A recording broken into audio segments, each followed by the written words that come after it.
The owner of the light candles, Makatu Tshivhula, joins other business owners in his excitement of being able to produce candles on time for his store. His business, based in Pimville, Soweto, serves mostly traditional healers and spiritual workers.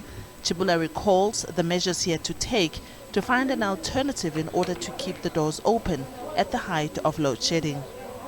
I'm in the production industry, manufacturing, so once there's no electricity, that means we've lost a whole day of manufacturing. And even if it's just for a couple of hours, I mean, some of our machinery requires the things to be on for a couple of hours to melt the wax. So it was holding us back. I mean, our profits declined heavily because of that. We had to start investing in generators, hiring out generators. But when there was stage 6, when we had stage 6, there was a time where we spent close to 20,000 rand in hiring out a generator.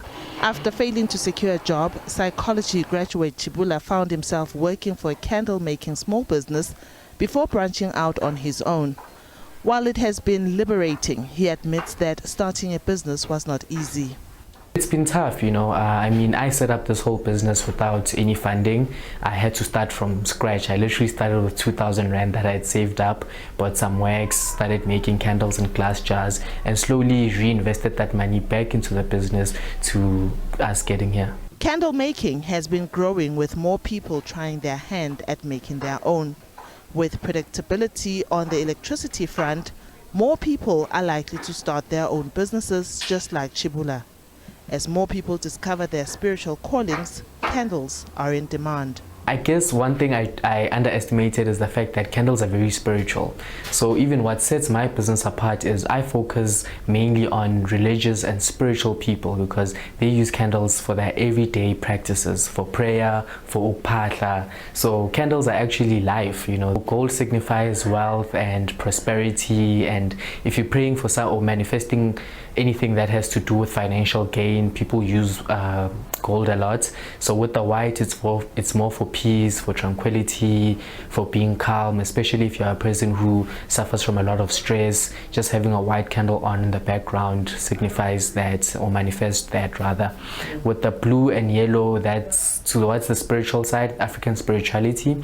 I know the yellow is used to connect with your maternal ancestors, and the blue is used to connect with your paternal ancestors. Business owners in the country are battling what is termed a growing trend engulfing them, where they are forced to pay a protection fee or face the possibility of their businesses closing down or even personal harm.